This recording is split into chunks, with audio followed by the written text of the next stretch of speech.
धान के अंदर बोना पोधा वायरस का नियंत्रण 100% संभव है।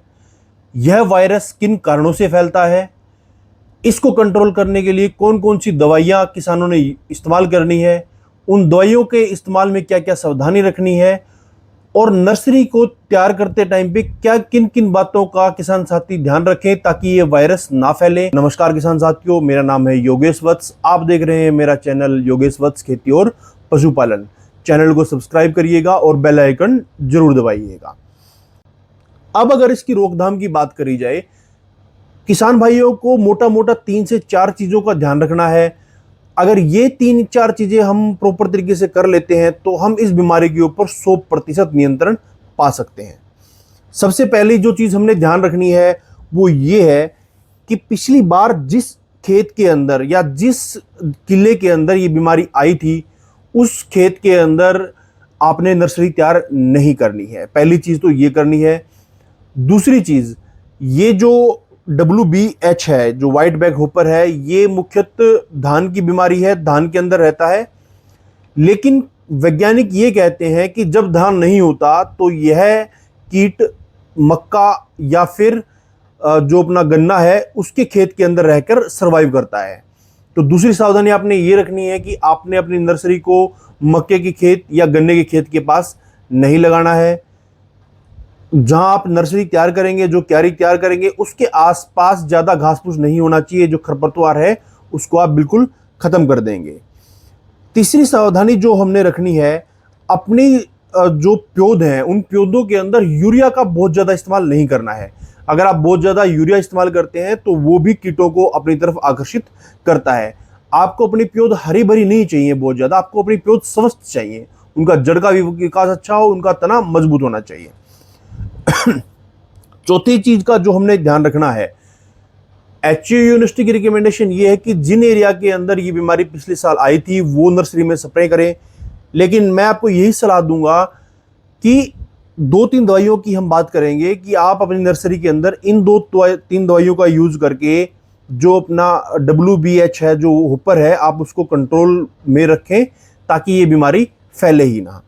तो उसके लिए जो हमने यूज करना है, जो हमारा पहला साल्ट है वो है डाइनोटेफुरान। ये 2 कॉम्बिनेशंस के अंदर आता है। सुमिटोमो कंपनी का एक ओसिन आता है, दूसरा ओसिन अल्ट्रा आता है। तो ओसिन जो आता है वो आप 80 ग्राम 200 लीटर पानी की डोज है। तो आपका जो नर्सरी का एरिया है वो कितना बड़ा है, वहां कितनी दवाई लगनी है, आप उस हिसाब से डोज को ऊपर नीचे कर सकते हैं। जैसे अगर मेरी 1 टंकी लगनी है तो अगर 80 ग्राम 200 लीटर पानी के अंदर है, 20 लीटर की आपकी टंकी है, तो जो डोज रहेगी वो रहेगी आपकी 8 ग्राम 1 टंकी की। इसी कंपनी की ओसिन अल्ट्रा आती है, सेम साल्ट है, उसके अंदर परसेंटेज ज़्यादा रहती है, उसकी डोज है 34 ग्राम प्रति एकड़ की।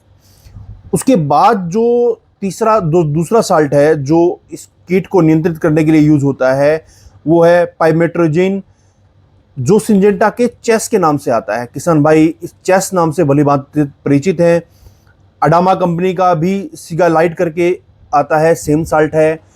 तो ये आपने नर्सरी के अंदर यूज करना है। नर्सरी में कब यूज करना है और कैसे यूज करना है, क्योंकि वैज्ञानिक रिकमेंडेशन है कि यूज करो, लेकिन कैसे यूज करो ये बहुत जरूरी है। क्योंकि जो अपनी नर्सरी होती है वो बहुत सॉफ्ट होती है एक टाइप से, और अगर स्प्रे ज़्यादा हार्ड हो जाए, कुछ भी ऊपर नीचे हो जाए तो फसल जलने के, जो नर्सरी जलने के चांसेस बढ़ जाते हैं।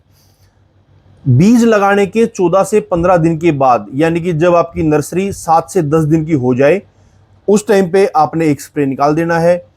दूसरा स्प्रे जो आपने करना है, जब आपकी नर्सरी, आपका बीज लगाए हुए 20 से 25 दिन हो जाते हैं, माफ कीजिएगा, जब आपका बीज लगाए 25-26 दिन हो जाते हैं, या खेत में रुपाई करने से 1 हफ्ता पहले आपने फिर से इस एक स्प्रे निकाल देना है।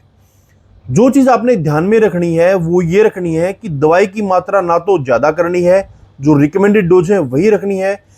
इसके साथ में आप दवाई के अंदर एमिनो एसिड्स मिला सकते हैं। सिंजेंटा का इसाबायोन करके आता है, अगर आप एमिनो एसिड उसके अंदर मिला लेंगे दवाई के अंदर, एक तो आपके जो पौध, जो जहाँ दवाई लगेगी उसके जलने के चांसेस कम हो जाएंगे। दूसरा, एमिनो एसिड्स जो है वो आपकी पौध को स्ट्रॉन्ग करेगा, उसको बीमारियों से लड़ने के लिए हेल्प करेगा। अब ट्रांसप्लांट करने के बाद जब हमने अपना ट्रांसप्लांट कर दिया तो हमने अपनी फसल को मॉनिटर करते रहना है कि उसके अंदर ये जो होपर है, जो सफ़ेद पीठ वाला जो फुदका है या तेला है, ये आ तो नहीं गया है। इसको फसल के अंदर ढूंढना थोड़ा मुश्किल है। इसकी जो जगह होती है जहाँ तक हमारा पानी भरा होता है तने के ऊपर, उसके जस्ट ऊपर वो जो आसपास का एरिया होता है वहाँ पे ये जनरली बैठा रहता है। आप इसको वहाँ चेक कर सकते हैं, नहीं तो जब धूप निकल जाती है तो ये पत्तों के ऊपर भी आ जाता है। पिछले साल एक दवाई थी जो किसान भाइयों ने खूब दबा के यूज़ की है, पैक्सालोन कोर्टिवागी। पैक्सालोन के अंदर जो साल्ट आता है वही IIL कंपनी का स्पार्कल आता है, सेम साल्ट है। इस साल्ट को बहुत सावधानी से यूज़ करना है क्योंकि ये वो साल्ट है, अगर इस साल्ट को आप ज़्यादा यूज़ करेंगे तो जो होपर है वो इसके अगेंस्ट रेजिस्टेंस बना लेगा। पैक्सालोन आपने सिर्फ एक बार ही यूज़ करनी है अपनी फसल के अंदर, और रिकमेंडेशन ये है कि आप पैक्सालोन को तब यूज़ करें जब कोई भी चीज़ काम नहीं कर रही हो।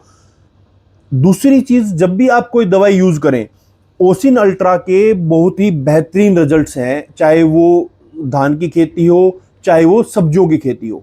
किसान भाई गलती क्या करते हैं, पानी बहुत कम यूज़ करते हैं। आपने 200 लीटर के आसपास पानी यूज़ करना है। आप ओसिन अल्ट्रा लीजिए, 200 लीटर पानी लीजिए, उसके अंदर सिलिकॉन बेस आप जो अपना स्टिकर आता है या गोंद जिसको देसी भाषा में कहते हैं, वो आप जरूर यूज़ करें। किसी भी दवाई के प्रभाव को बढ़ाने के लिए पानी की मात्रा और उसके अंदर गोंद का होना बहुत जरूरी है। बहुत महंगी दवाई नहीं आती, आप 2-3 स्प्रे में निकाल देंगे तो भी आपको अब कोई भी आर्थिक हानि नहीं होगी और बेहतरीन रिजल्ट आपको मिलेंगे। तो किसान साथियों, ये 3-4 चीज़ें हैं जो जिनका हम इस्तेमाल करके इस बीमारी को आने से ही रोक सकते हैं। मैं अपने किसान भाइयों से फिर से ये निवेदन करना चाहूँगा कि अगर ये वायरस आपके खेत के अंदर आ गया, मैं सिर्फ इस वायरस की बात नहीं कर रहा, चाहे वायरस सब्जियों में हो या जैसे खीरे के अंदर येलो मोजेक वायरस आता है, मिर्ची के अंदर मोजेक वायरस आता है।